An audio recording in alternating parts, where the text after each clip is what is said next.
Seja bem-vindo à Primeira Igreja Batista do Pará. Seu vídeo já vai começar. Mas antes, não esqueça de se inscrever, dar o like e ativar as notificações. Quantos têm o texto sagrado? Ergam-no para que eu possa ver. Ótimo. Nós estamos ancorados em Marcos, Evangelho segundo João Marcos, 10º capítulo, versículos 1º ao 11º. É onde paramos e onde temos estado por bastante tempo. Eu tenho tentado, eu nunca pensei que os desdobramentos seriam tão imensos quando eu comecei de fato a mergulhar em cima da questão de o que é o casamento, como defini-lo, e aí então a essa base definir e trabalhar divórcio.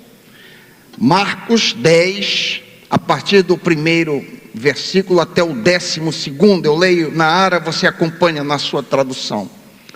Levantando-se Jesus, foi dali para o território da Judeia, além do Jordão, e outra vez as multidões se reuniram junto a ele, e de novo ele as ensinava segundo o seu costume. E aproximando-se alguns fariseus o experimentaram, testaram algumas traduções, perguntando-lhe: é lícito ao marido separar-se de sua mulher? Ele, Jesus, lhe respondeu: que vos ordenou Moisés? Responderam eles: Moisés permitiu lavrar carta de divórcio e separar. Mas Jesus lhes disse: por causa da dureza do vosso coração, ele, Moisés, vos deixou escrito este mandamento. Porém, desde o princípio da criação, Deus os fez homem e mulher. Por isso deixará o homem a seu pai e sua mãe, e unir-se-á a sua mulher, e com sua mulher serão os dois uma só carne, de modo que já não são dois, mas uma só carne. Portanto, o que Deus ajuntou, não separe o homem. Em casa, voltaram os discípulos a perguntá-lo sobre este assunto. Ele, Jesus, lhes disse: quem separar de sua mulher e casar com outra, comete adultério contra aquela. E se ela repudiar seu marido e casar com outro, comete adultério. Pai, fala aos nossos corações, instrui-nos. Teu povo não veio aqui me ouvir, teu povo quer ouvir a ti, Pai. Fala conosco, nos instrui, nos ensina em nome de Jesus. Amém. Chegamos hoje na 5ª parte da nossa análise com relação ao casamento e divórcio. Na primeira parte, dia 25 de fevereiro, nós definimos o casamento como uma santa aliança criada por Deus com seus respectivos critérios. Vimos também naquela ocasião a importância que Deus dá a esta santa aliança. Na segunda parte, domingo posterior, dia 3 de março, nós vimos a família humana como um reflexo da Santa Trindade. Trabalhamos inclusive os papéis bíblicos do marido, da esposa e dos filhos e dos pais para com seus filhos. Na terceira parte, 10 de março, nós vimos que o casamento foi constituído para ser a mais profunda e significativa amizade que um ser humano pode desenvolver. Vimos também que a Santa Aliança é o contexto para o qual Deus criou o sexo e a correlativa geração de vida. Ainda naquela ocasião, vimos rapidamente o desmoronamento cultural da instituição matrimonial, inclusive a nova visão do casamento baseado em afeto. Na quarta parte, no dia 17 de março, aí chegamos na primeira parte de análise do texto. Vimos que os fariseus apresentaram o divórcio para Jesus com a intenção de colocá-lo num beco sem saída. Tratamos da questão da permissão para o divórcio na antiga aliança e a consequente expectativa de um recasamento e a gravidade com que a lei tratava a questão do adultério. Tudo que nós dizemos em 4 domingos, resumido aí em um longo parágrafo. Ok, hoje nós vamos continuar a avaliação do texto, Marcos 10, 11 a 12, e a gente de cara vê que diante da permissão para o divórcio, mencionada pelos fariseus, Jesus cita o matrimônio como uma união perpétua entre um homem e uma mulher, espelho da união divina entre Deus e sua igreja. Nesse contexto, no contexto do santo matrimônio, os filhos são criados, a sociedade civil é organizada e a igreja floresce. A seriedade da união matrimonial fica bem clara quando Jesus cita Gênesis 2:24. Por esta razão, disse Jesus, o homem deixará pai e mãe e se unirá à sua mulher, e os dois se tornarão uma só carne. Em outras palavras, marido e esposa, os dois se transformarão numa unidade. Unidade consumada pelo coito e materializada se houver concepção na produção de um filho. Dois, vamos dizer que o casal tenha 4 filhos. 2 primeiro, 2 segundo, 2 terceiro. 2 gera 1. Serão transformados numa unidade que 2 produzem 1. Mas se não houver concepção, ainda assim se tornam 1. Um objetivo de vida, uma mesma busca, ambos construindo um lar. Que tremendo mistério, que coisa belíssima é o casamento. Após citar Gênesis 2:24, Jesus adiciona a seguinte conclusão. Acompanha comigo, se o texto está aberto na tua coxa, acompanha comigo. 10:9, portanto, o que Deus ajuntou, não separe o homem. Isso é uma adição que Jesus faz ao que Moisés deixou escrito. Note aqui o veredito de Jesus a respeito da união matrimonial. Aquilo que Deus une, nem o esposo, nem a esposa, nem qualquer outra pessoa pode separar. É o que Jesus está dizendo. Eu ouvi da boca de um primo meu, que por sinal é pastor, mestre em teologia, psicólogo clínico, professor universitário e conselheiro profissional, que a conclusão de Jesus em Marcos 9:10 é inválida, pelo fato que nem todos os casamentos são ajuntados por Deus. Que mentira! Todos os matrimônios, sem exceção, são produto de ajuntamento divino, porque foi Deus que inventou o casamento no início da história humana. Em outras palavras, quando 2 pessoas se casam, se obedecerem aos critérios aliancistas que nós elencamos aqui, independente de serem ou não religiosos, independente de serem ateus, independente de serem satanistas, budistas, cristãos, muçulmanos, agnósticos ou o que quer que seja, estas pessoas estão casadas aos olhos de Deus.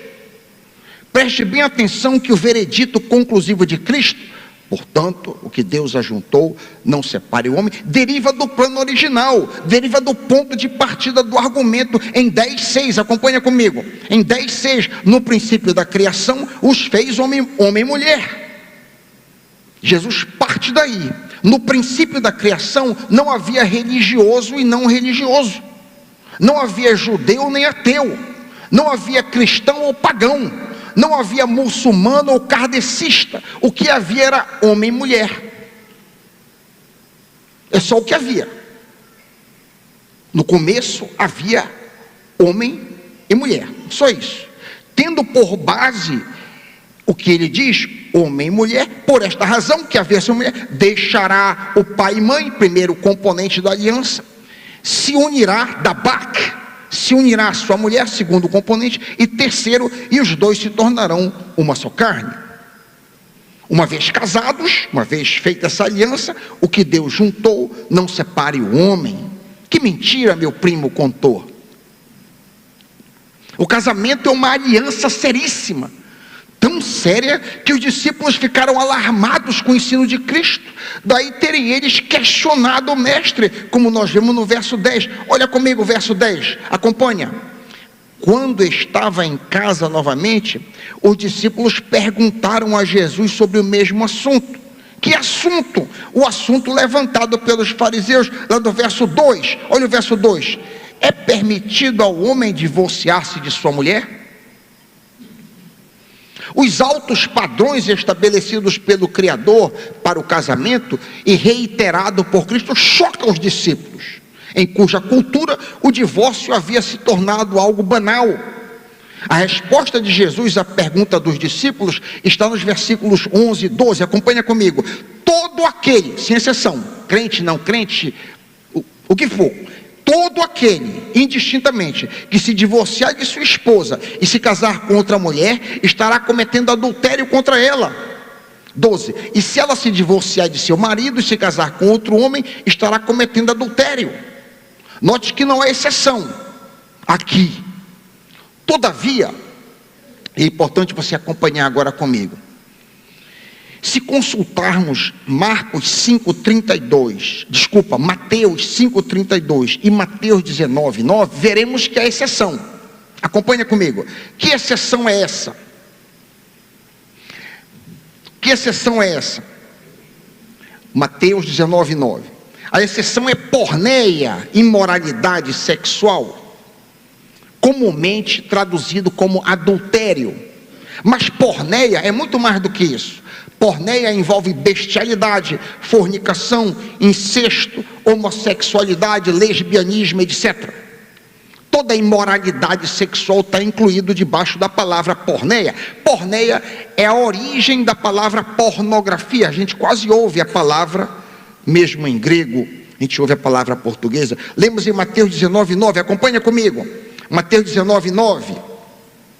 Eu lhes digo que todo aquele que se divorciar de sua mulher, agora, exceto por imoralidade sexual, e se casar com outra mulher, estará cometendo adultério.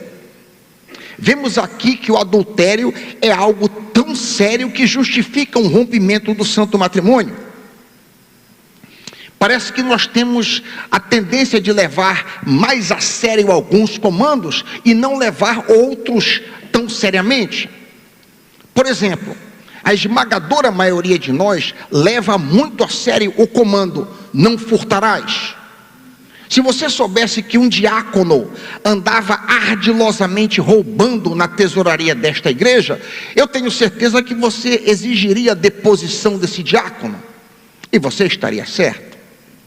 Se você soubesse que eu assassinei premeditadamente uma pessoa, eu tenho certeza que você exigiria que eu fosse deposto deste pastoreio, e você estaria certo.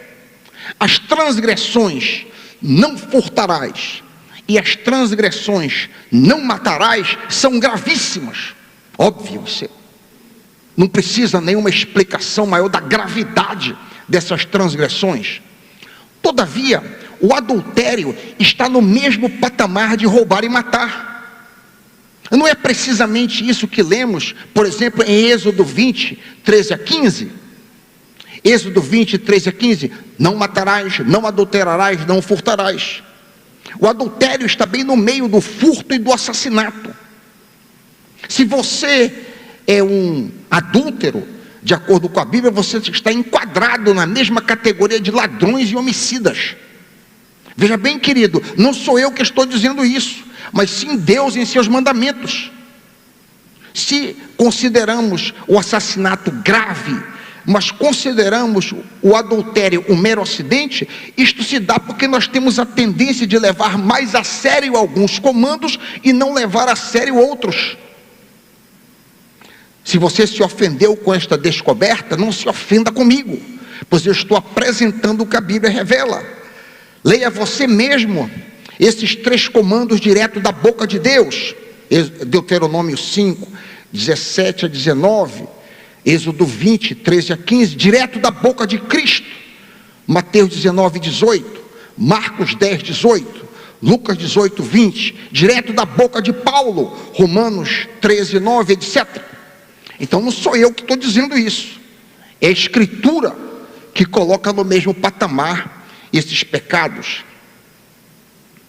Diante de adultério, o cônjuge que foi traído está livre para se separar. O ideal é sempre perdoar e reconciliar se houver arrependimento do ofensor. Eu vou dizer isso aqui, que isso aqui é muito importante. O ideal é sempre perdoar e sempre reconciliar se houver arrependimento do ofensor. Contudo, A experiência mostra que em muitos casos o adúltero ou a adúltera não se arrepende e assim banaliza e viola consecutivamente o santo matrimônio. O fato é que, caso o cônjuge seja um adúltero, quanto mais impenitente, a pessoa traída está livre para romper o vínculo matrimonial. Em nossa igreja, PIB do Pará, tivemos um ministro que traiu e abandonou a família, abandonou a esposa e os filhos, para usufruir da vida gay e se juntar com um homem. Obviamente, a esposa foi vítima de adultério e abandono, consequentemente, está legitimada em se separar formalmente de seu esposo. Eu não sei o que aconteceu, não sei o desdobramento, isso aqui, não sei o que ela fez, mas foi um fato. Como já vimos, o casamento humano é um reflexo do relacionamento do Senhor conosco. Deus acusa Israel de adultério espiritual, devido os israelitas adorarem e servirem Baal e Asterote, Juízes 3:7, por exemplo, ao invés de adorarem e servirem somente a ele, Lucas 4:8. Lemos, por exemplo, Jeremias 3:20, eu leio na NTLH, como a mulher que trai o marido, assim você me traiu. Sou eu, o Senhor, quem está falando com Israel. Depois de muitos séculos, 700 anos de adultério, Deus cansou e se separou. Primeiro de Efraim, 722 a.C., e depois de Judá, 556 a.C. Lemos Jeremias 3, 6 a 9. Jeremias 3, 6 a 9.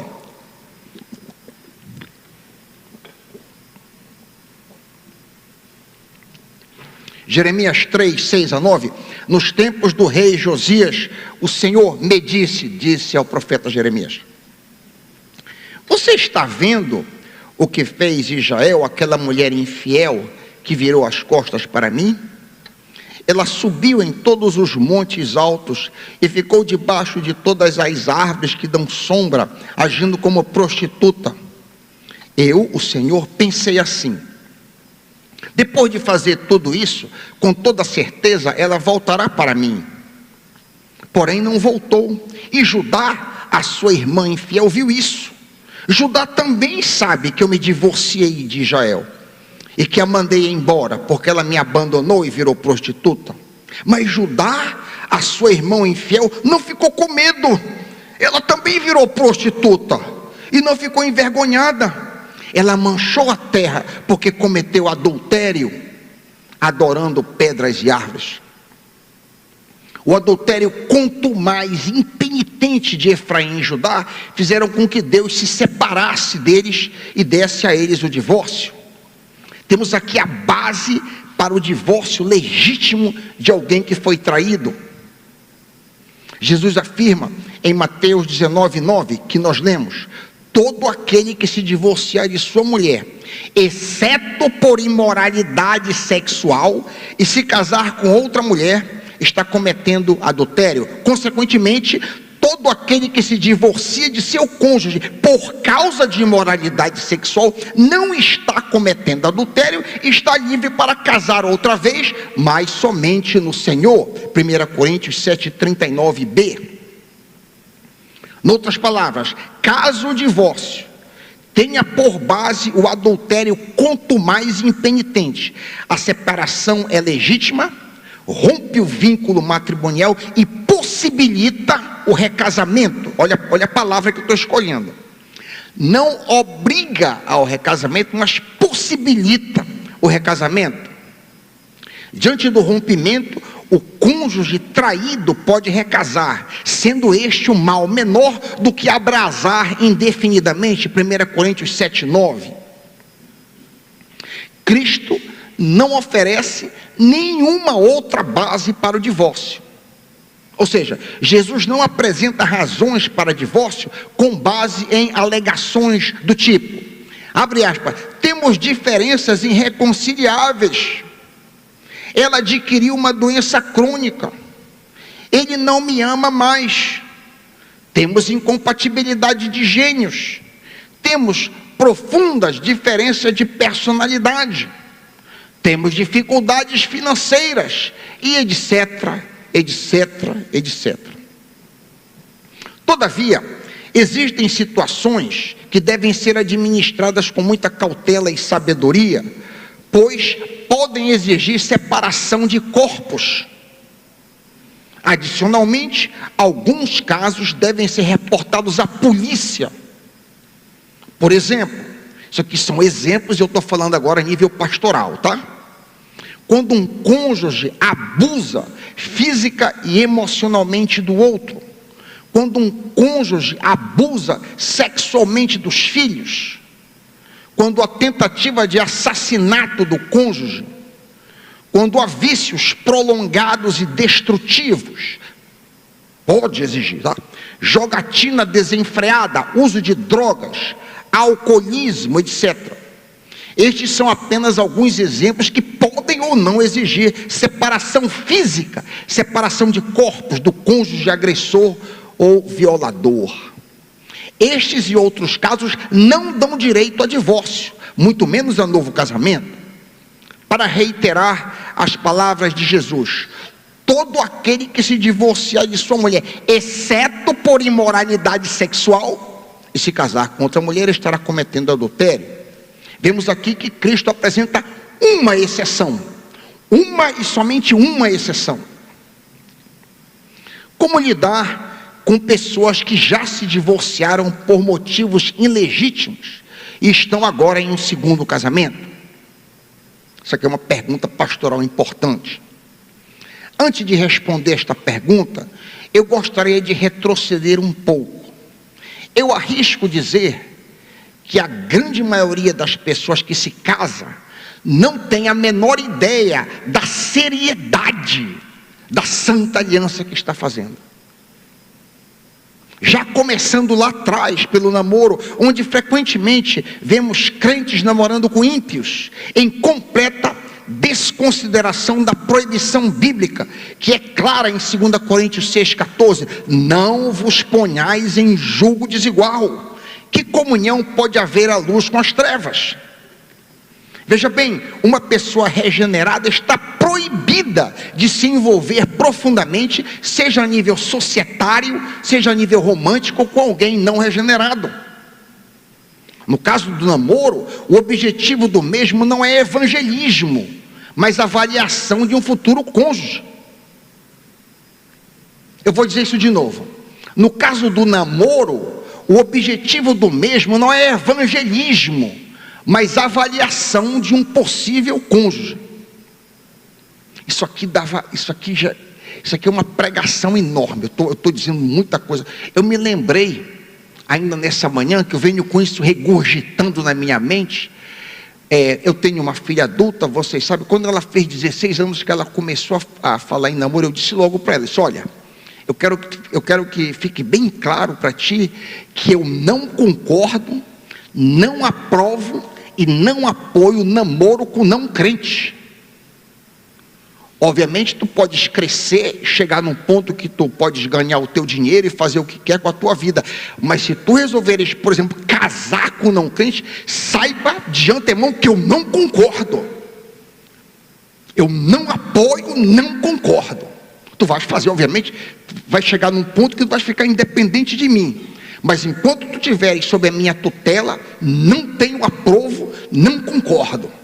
Isso precisa vir da boca dos pais. Eu nunca ouvi isso crescendo, porque era uma coisa difusa, não era uma coisa clara que era colocada diante de nós. Pelo menos eu não tenho lembrança, mas os pais devem dizer isso abertamente para os filhos. Não há espaço aqui para tratarmos de namoro e noivado. Basta dizer por enquanto que essas etapas são importantes na formação de um casamento sólido e feliz. Embora haja desconhecimento geral da seriedade do santo matrimônio, ainda assim os jovens noivos não podem ser eximidos da responsabilidade de se aliançarem em casamento sem saber o que estão fazendo. Quando dois jovens noivos estão se preparando para jurar e assinar a aliança matrimonial, a responsabilidade do ato é válida, independente deles estarem cônscios ou não.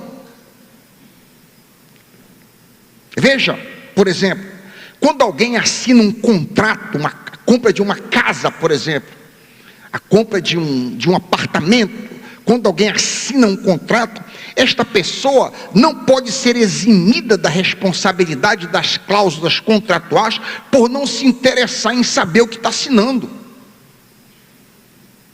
Sabendo ou não do que ela está fazendo, ela está entrando em uma aliança séria, que pode comprometer penhoras, pode, dependendo da monta, pode trazer desdobramentos terríveis do resto da vida daquela pessoa que assinou aquele contrato.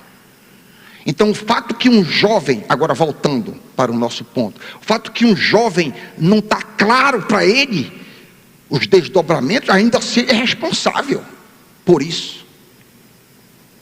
Dito tudo isso acima, como lidar com pessoas que já se divorciaram por motivos ilegítimos e estão agora em um segundo casamento?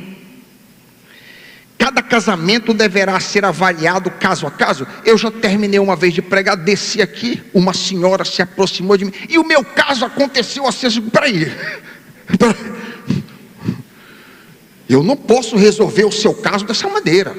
A senhora tem que marcar para nós conversarmos, e tudo ser avaliado cuidadosamente. Eu não posso, no final de culto, a senhora narra uma determinada situação para eu passar veredito. Cada casamento, cada divórcio, cada situação será avaliada caso a caso. É muito perigoso fazer generalizações, é muito arriscado criar regras gerais, pois poderá haver necessidades variadas, como por exemplo, o sofrimento dos filhos envolvidos em uma separação, etc. Mas eu queria me voltar nesta manhã, de forma tentativa, para responder a pergunta, abre aspas, como lidar com pessoas que já se divorciaram por motivos ilegítimos e estão agora em um segundo casamento, fecha aspas. Eu queria apresentar 3 passos para a igreja nesta manhã, 3 passos. Se você tem desejo ou gosta de anotar, vai aí. Primeiro passo. O primeiro passo é fazer a pessoa entender a gravidade do pecado cometido. O divórcio nunca deve ser visto como a vontade do Senhor para a minha vida. Eu jamais estou autorizado a dizer, abre aspas, Deus tinha uma outra pessoa para mim, fecha aspas. Na melhor das hipóteses, o divórcio é uma concessão, um mal necessário. Se acontecer um divórcio na minha vida, eu devo lamentar por isso. Eu nunca devo ver este pecado como algo bom. Eu jamais devo abrir a minha boca para dizer, graças a Deus que eu me separei do fulano, graças a Deus que eu me separei da cicrana. Ao contrário, a minha postura deve ser algo do tipo, abre aspas, infelizmente eu passei por este trauma, mas eu gostaria muito de não ter passado por isso. Eu gostaria muito que a minha ex-esposa não tivesse passado por esse trauma. Eu gostaria muito, eu mesmo, de não ter rompido a aliança. Eu gostaria muito que a minha esposa não tivesse rompido. Esse aqui é o primeiro ponto, a postura da pessoa que entendeu a gravidade da coisa. Segundo passo. Uma vez confessado o pecado, uma vez que haja arrependimento, o segundo passo é se certificar que 1 João 1,9 é profundamente internalizado na vida da pessoa divorciada. Se confessarmos os nossos pecados, Ele é fiel e justo para nos perdoar e nos purificar de toda injustiça. À luz da confissão e arrependimento, o divorciado está purificado. O divorciado está, ouça, purificado, santo, virgem. O único pecado imperdoado imperdoável na Bíblia não é adultério, nem é separação, é a blasfêmia contra o Espírito Santo. Mateus 12:31. Qualquer pecado, qualquer ilegalidade que envolva um novo casamento, uma vez confessada e arrependida, o novo casal está perdoado e purificado, ponto final, acabou. Ele não pode ficar carregando uma culpa, não, acabou, confessou, limpou, purificou, avante. O terceiro passo, os que estão tomando nota, o terceiro passo é inculcar nos atuais cônjuges uma resoluta determinação de lutar com todas as forças para que o novo casamento funcione, custe o que custar. Ouça agora, um segundo casamento não deve implicar que a misericórdia de Deus abre as portas para o terceiro, para o quarto, para o quinto casamento, não, não. Estes 3 passos constituem um guia pastoral para casos excepcionais de recasamento por razões ilegítimas, e não uma receita para um divórcio do primeiro casamento. Noutras palavras, este guia não é uma receita para resolver a vida de alguém que está em uma situação difícil em seu primeiro casamento. Eu gostaria de terminar estas 5 reflexões sobre casamento e divórcio, alertando a todos que acompanharam essas pregações com os seguintes pontos. Eu gostaria de terminar com 4 pontos. 4 pontos. Primeiro, isso aqui eu vou tentar pegar as 5 reflexões e colocar espremida na mão. Primeiro, o casamento é algo sagrado aos olhos de Deus, independente de você acreditar ou não nesse fato, independente de você ser ateu, satanista, isso não muda nada, independente de você ser agnóstico, crente, não crente, o raio que o parta, isso não muda nada. O casamento é santo, é sagrado aos olhos de Deus, a Bíblia diz isso. O matrimônio é uma santa aliança que deve ser honrada e protegida a todo custo. Onde está isso, pastor Raik? Por exemplo, Hebreus 13:4. Hebreus 13:4. Honrem o casamento e mantenham pura a união conjugal, pois Deus certamente julgará fornicadores e adúlteros. Segundo, nós que somos casados, eu e você, lutemos com unhas e dentes para mostrar ao mundo o relacionamento entre Cristo e sua igreja em nossos casamentos. As pessoas estão carentes de ver um casamento bonito. O mundo está querendo ver um casamento no qual o marido é servo da sua esposa. O mundo quer ver isso. A esposa com uma atitude submissa, uma atitude não manipuladora.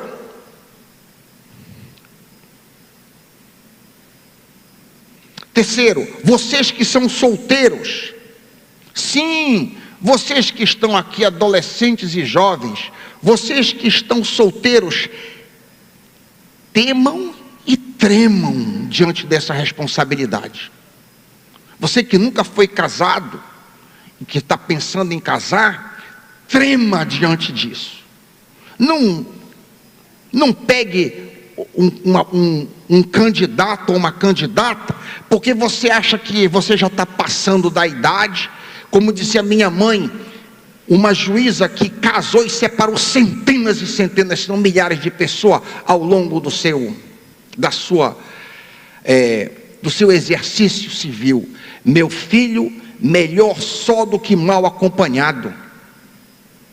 É melhor viver só do que mal acompanhado. Vocês que são solteiros, tremam e temam antes de assumir o santo papel. Orai e vigiai, nos disse Jesus. Orem e sejam muito cuidadosos antes de tomar a segunda mais importante decisão desta vida. Quarto, e com isso eu concluo, lembrem de tudo que nós falamos, lembrem de uma coisa, Malaquias 2,16, Deus odeia o divórcio, palavra do Senhor. Malaquias 2,16, Deus odeia o divórcio. Que nossa igreja seja constituída de famílias santas, de famílias onde os filhos veem nos pais os modelos de futuros cônjuges, em nome de Jesus, amém.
Deus alcançou e modificou toda a minha casa, ainda que venha a tempestade, não nos abalará.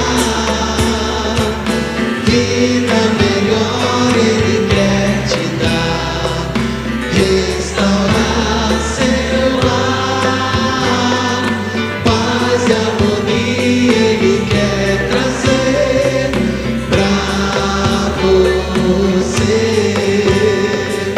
Paz e harmonia Ele quer trazer pra você.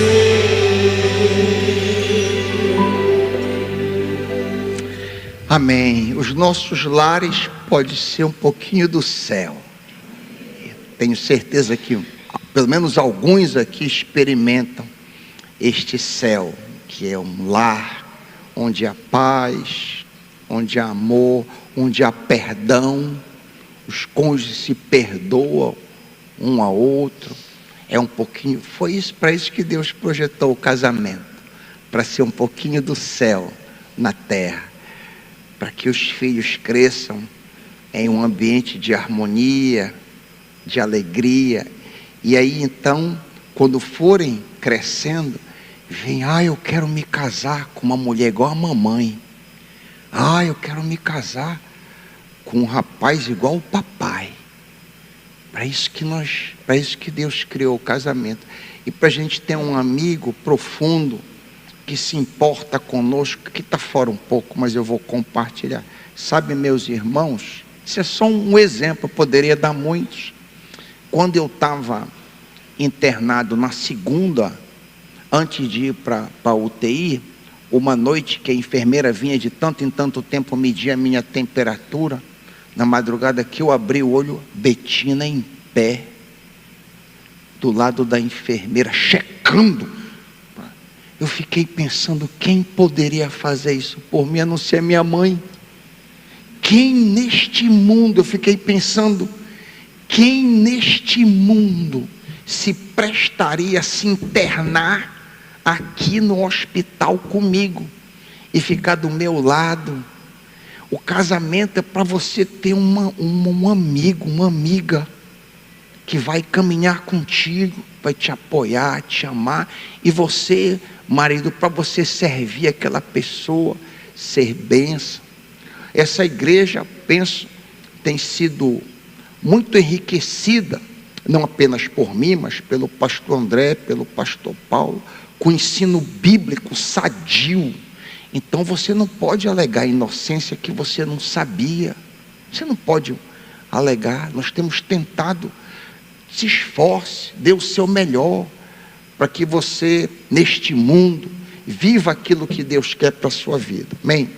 E por falar em lar, hoje à noite nós vamos ter uma cantina. Quem aqui já foi abençoado pelo SCC? Quem já, de alguma maneira, além de mim, quem já foi abençoado? Hoje à noite, se programe para você merendar aqui com o pessoal, ter um momento de comunhão. É uma forma de você investir no SCC. Ao invés de você gastar 30, 40 reais na rua, você gasta aqui e abençoa o ministério. Amém?